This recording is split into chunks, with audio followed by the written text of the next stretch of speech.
Welcome back, everyone. Today we're diving deep into one of, well, I'd argue, the most powerful speeches in American history, Lincoln's second inaugural. A bold claim, but you might just be right about that. It's March 4th, 1865. Civil War's winding down. Lincoln's about to start his second term. You'd think victory celebration. You'd think so, wouldn't you? But this speech, it's anything but a typical victory lap. Exactly. It goes so much deeper. I mean, he touches on war, responsibility, even dives into, like, the nature of God's will, stuff that we're still grappling with today. It's crazy how relevant it feels, even now. Right off the bat, Lincoln says, at this second appearing to take the oath, there's less occasion for an extended address than there was at the first. It's almost like he's downplaying the whole thing. It's a brilliant move, honestly. But Think about it. The nation is exhausted, Yes. right? Years of brutal fighting. People are, well, scarred. Instead of dwelling on the past, Lincoln focuses on what's not new. He invites everyone to kind of reflect on the war's deeper meaning. He uses this phrase that's always stuck with me. The great contest which still absorbs the attention and engrosses the energies of the nation. Just trying to imagine what that must felt like. Right. It's heavy stuff. I mean, think about a time when you were completely consumed by something, like totally absorbed. Oh, for sure. How to change your perspective. Maybe a big election or, some kind of personal crisis even. Definitely. That feeling, now magnify it across an entire nation. Yeah. That's what Lincoln's capturing here. Yeah, it's intense. So the war's ending, but all these huge questions are still hanging in the air. And then Lincoln dives right into the cause. 1/8 of the whole population were colored slaves. These slaves constituted a peculiar and powerful interest. All knew that this interest was somehow the cause of the war. Powerful stuff. Yeah, and he's being pretty clever here. Framing slavery as an interest. It highlights the economic side of things. Right. Yeah. Subtly points to how self-interest can drive, well, injustice.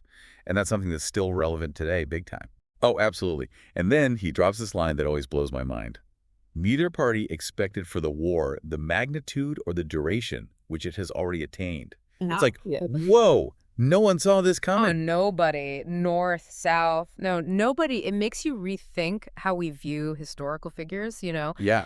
We tend to look back with hindsight, like they knew how it all play out. But Lincoln, he was just like us, dealing with the unknown. Wow. It's almost like, well, he was making decisions in real time with like bad intel, just like we all do sometimes. Exactly, just on a, slightly larger scale. That's a bit. It really humanizes these figures. Yeah. They weren't all knowing, right? Mm. They messed up, learned as they went. 100%. And then there's this part where Lincoln talks about both sides praying to the same God. It's, I don't know, almost paradoxical. Totally. Yeah. It's like, how can both sides claim the same gods on their side? That's the paradox at the heart of every conflict, isn't it? How can there be a just God when there's so much suffering? It's a question that's never really gone away. He says, both read the same Bible and pray to the same God, and each invokes his aid against the other. Gives me chills every time I read it. Makes you think about how belief, even in something good, can be, well, twisted. It does. It's like he's getting at the complexity of human motivation and maybe the dangers of blind faith. Yeah, it's powerful. He doesn't offer any easy answers, that's for sure. Nope. Instead, he forces us to confront the uncomfortable truth, that good and evil, they often exist right alongside each other. Right. Not always so clear-cut. Then he quotes from the Bible, the Gospel of Matthew. He says, woe unto the world because of offenses, for it must needs be that offenses come, but woe to that man by whom the offense cometh. He's bringing up the age-old question of suffering, what is God's role in all this? Yeah. It's almost like he's suggesting suffering is part of being human, but that doesn't let us off the hook for the pain we cause each other. Okay, so that's a lot to unpack. It definitely is. Then he connects this right to slavery. He says, if we shall suppose that American slavery is one of those offenses, which God now wills to remove, is he implying the war itself is part of some divine plan to end slavery? Whoa. It's a powerful idea, isn't it? Like this horrible war. It's part of a larger good plan. Yeah. It raises questions about fate, about free will, about why we suffer, questions that are still relevant today. It's mind-blowing. Like, where do we see that same question today? Right. Natural disasters, politics, Do we just accept these things? Or do we try to understand them, learn from them? Exactly. And honestly, Lincoln's words just seem to transcend the historical context, They really do. They speak to something deeper about being human. Definitely. But before we go too far down that rabbit hole, Right. there's still so much more to explore. This speech is like, well, a densely packed novel. Layers and layers of meaning. Couldn't have put it better myself. Let's take a breath, then we'll dive back in. Okay, we're back and ready to keep going with this incredible speech. We left off with Lincoln, really wrestling with the whole idea of suffering and God's role in it all. But he doesn't just dwell on that. He shifts gears in a way that I find so fascinating. Totally. This next part is where it gets really interesting. Lincoln connects those big philosophical questions to the very practical matter of, like, what happens NXT? Right. The war is ending, Yeah. but what kind of peace is going to follow? Yeah, and Lincoln, I think, recognized that both sides went into this with maybe a simplified view, like we win, problem solved. But it's never that simple, is it? Ending a war doesn't just magically erase the reasons why it started. So true. He actually says neither anticipated that the cause of the conflict might cease with, or even before the conflict itself should cease. So even as the fighting stopped, he knew the real work was just beginning. Exactly. He had to figure out how to, like, rebuild a nation that was completely shattered. Well, absolutely. And this makes me think about, well, have you ever had something happen where, like, solving the immediate problem was just the first step? Like a huge fight with a friend or family or even at work. Oh, all the time. You deal with the blow-up, but then the emotional fallout can linger forever. Totally. And Lincoln was dealing with that on a national scale. It's mind-blowing. It really is. And it brings us back to that powerful image of both sides praying to the same God. Yeah. Lincoln isn't shying away from the contradictions here, even pointing out the hypocrisy of, like, asking for God's blessing while, profiting from slavery. Right. And the power of this passage, I think, is that it's not really giving answers. It's asking the tough questions, like, how do we reconcile our faith with all the suffering we've caused? It's like he's holding up a mirror to the nation, forcing them to look at themselves. And honestly, that's something we still need today. Oh, 100%. How often do we see groups, claiming the moral high ground, but they can't even see the other side? All the time. Yeah. It's like, it's a human problem. Yeah. And Lincoln's approach is just so honest and refreshing. It is. He's not pretending to have all the answers, Right. but he's also not letting anyone off the hook. Then he brings up the Bible again. He says, "The Almighty has his own purposes. Woe unto the world because of offenses. For it must needs be that offenses come, but woe to that man by whom the offense cometh." Wow. It's a lot. But what's he getting at? I think he's acknowledging that there's this mystery to God's will. Like, we may never fully understand it. Right. But he's also saying, look, we're still responsible for our actions. The people who cause harm, they bear a heavy burden. So not a get-out-of-jail-free card for the slaveholders. Definitely not. Even if you believe in a bigger plan, you're still accountable for what you do. Okay, so we've got this tension between divine purpose and human responsibility. Where does Lincoln go from there? This is where it gets really powerful. He takes this super deep philosophical stuff and he grounds it in a call to action. Oh, I see it. He's not focused on blaming people for the past. He's looking forward to how we can move on. And this is where we get to those lines everyone knows.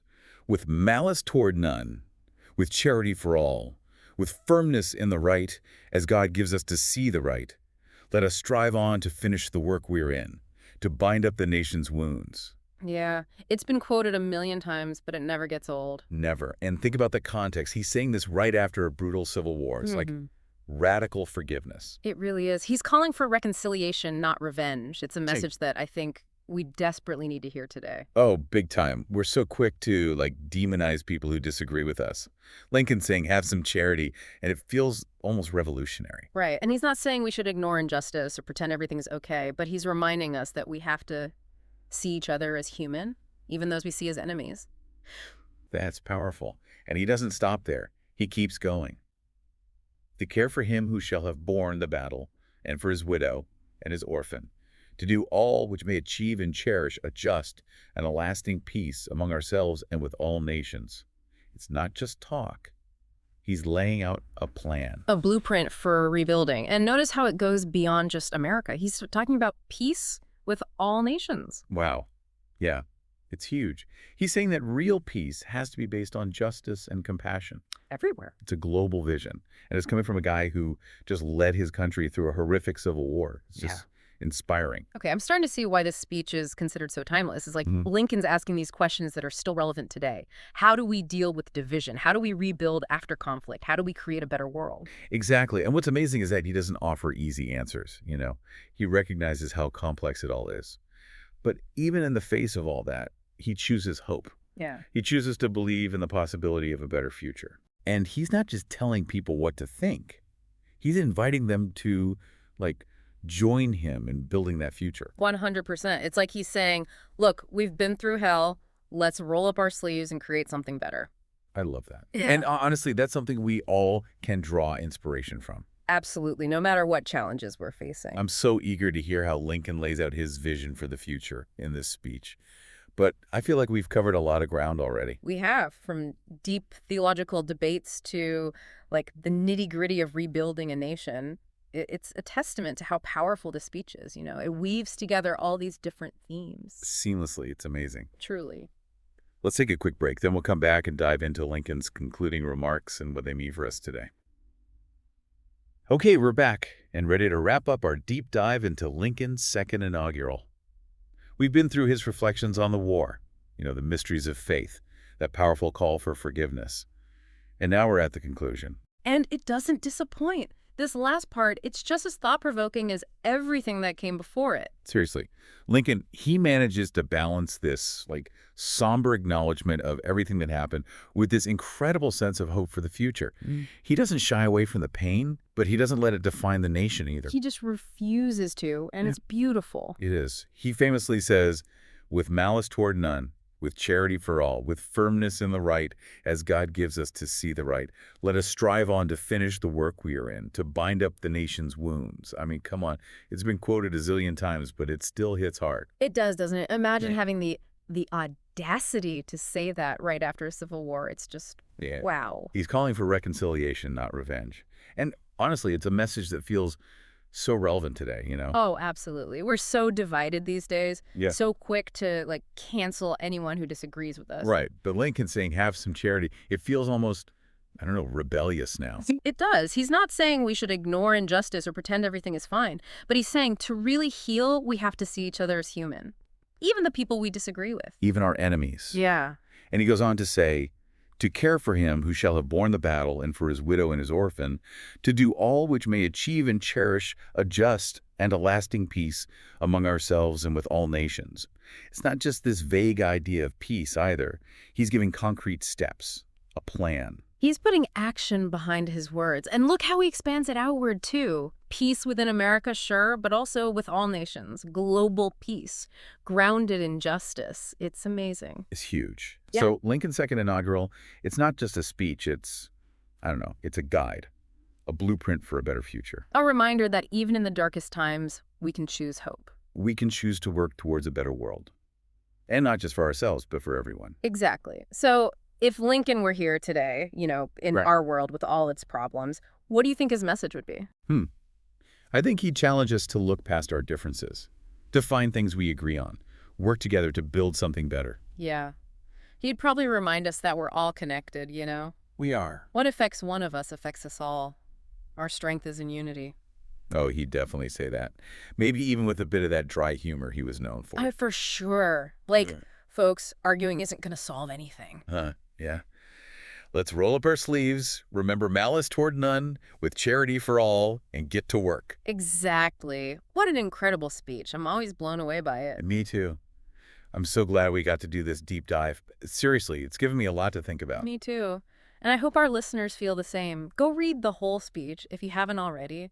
Think about what it means for you, for the world we live in. It's a speech for the ages, that's for sure.